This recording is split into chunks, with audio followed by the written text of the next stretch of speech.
Welcome to our first take of the markets. As per usual, I'm joined by Director George Glynos. George, we're entering the fourth quarter this week and I'm tired. I feel tired. It feels like everything is just up in the air. Things are running thin, things are running high, things are skyrocketing, and it just keeps on building and building. I'm tired. It just feels like it's been a jam-packed 2025 and we've got 3 months to go. So there's still a lot of space for a lot of interesting things to happen. And of course, this week, the real big event that everyone is talking about and keeping an eye on is the US government shutdown. Now, in previous years, they always build up to this kind of 11th hour deal. And there's always these big headlines leading up to this day saying, the government shutdown in the US is imminent and this is what it means.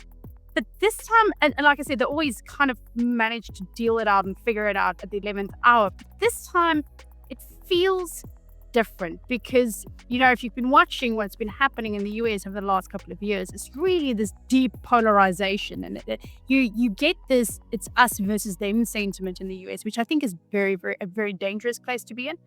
And this could be used by the Democrats, I suppose, to kind of make a massive stance against Trump, who has just been sweeping the US government with policies here and policy decisions there and these big executive decisions.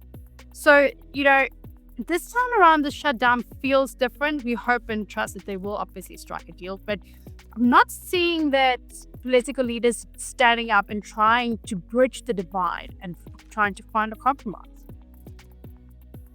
I don't think the markets are viewing this as anything to be too concerned about. I mean, they're just rocking and rolling to fresh records again.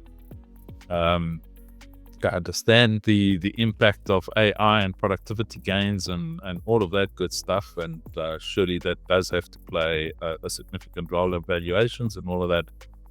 At the same time, this is a potential disruptor. Potential threat, and markets seem to be downplaying it. I think just as we have seen in previous such times when, so it's gone to the 11th hour and literally the 59th minute before they come up with some sort of resolution. The Democrats are trying to use this as leverage to push some of their agenda, and Trump's going to push back.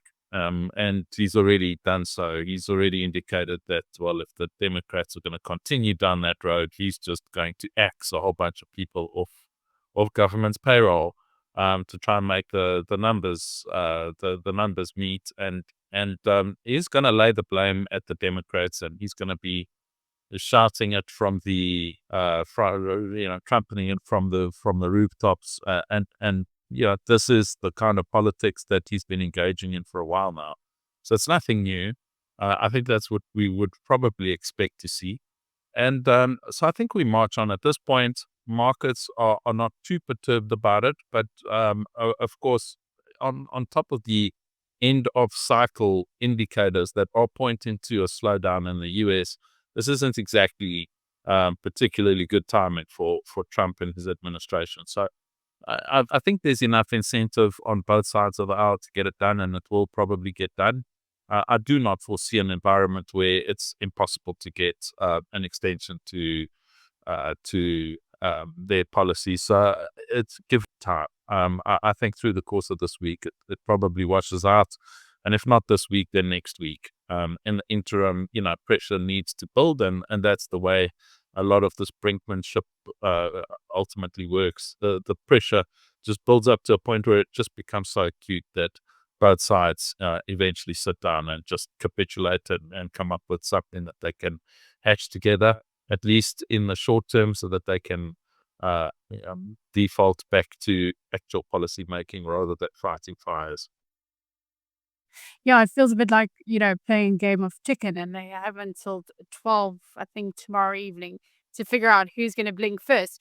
But obviously also out of the US for South Africa that we will be looking for is the end of the AGOA agreement, which is up also tomorrow on the 30th. There has been a number of headlines over the weekend saying that some extension is possible so everyone can hash out a deal. But it's been particularly quiet out of the US. We had the Lesotho, I think it was the finance minister, if I'm not mistaken, over the weekend, making those comments. But other than that, it has been very quiet. So it's been difficult to gauge exactly where AGOA is going to land and how these negotiations are going to play out. There could be a blanket extension for all countries involved in AGOA and a extension of a year or two, and they could perhaps hash it out of it. Or, which I'm inclined to believe more or think more, with a scenario where perhaps certain countries has extensions and the other ones have AGOA ending, like, for example, with South Africa. But we are keeping a track on that. We will, as soon as it's released, be putting out a report, to just gauge what this could mean for South Africa. I think AGOA affects about 2 to 3% of our exports to the US. So it's not massive, but locally speaking, it still has a very real impact on several of our manufacturers, and especially in the agricultural sector. Georgia mentioned also we have a slew of end-of-month data coming out, at least domestically. Anything that piques your interest this week?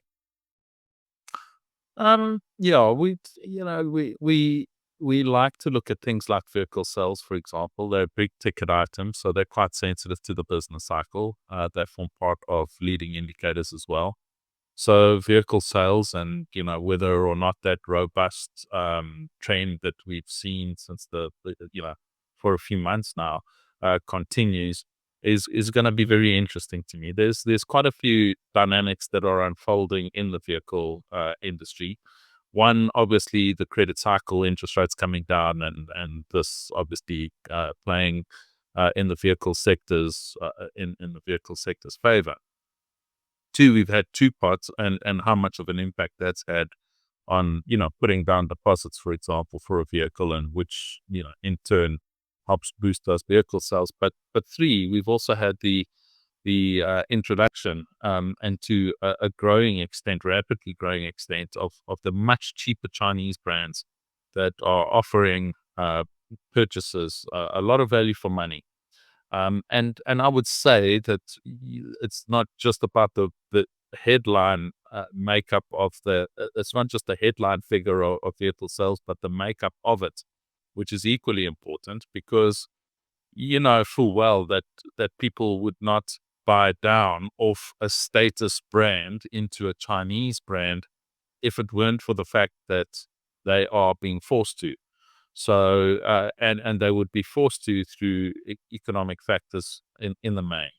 So you could utilize the kind of trends that you're seeing in the underlying data, in other words, the makeup of that vehicle sales data, to give one a sense of the barometer of feeling in South African sentiment. So it's almost like another sentiment indicator, but one that's hypersensitive to the credit cycle as well, to give us a sense of the kind of consumer demand that exists in the country. So that's one that I would look at. The other is, of course, government finance figures, and just looking for an update there. Remember that we didn't have a budget for a number of months. And so it's possible that as a trend throughout the fiscal year that we see this year doing quite a lot better than last year, just by virtue of the fact that politicians were forced to work on last year's budget and they weren't able to invest in any special projects. So the combination of that means that they spend less in this fiscal year. Now, that is a forced issue. It's not a policy choice that they went down. Nevertheless, that still buys South Africa a little bit of time in the fiscal sector. So that's the second one that I would look out for, and the reasons why. And the third would be the trade figures. And the trade figures, of course, are important for a couple of reasons. First, we need to establish the base of which we're going to be drawing any comparisons for impact of, the loss of AGOA, as you quite rightly mentioned. And by the way, I agree with you on that front. I think it's very possible that AGOA gets extended, excluding South Africa.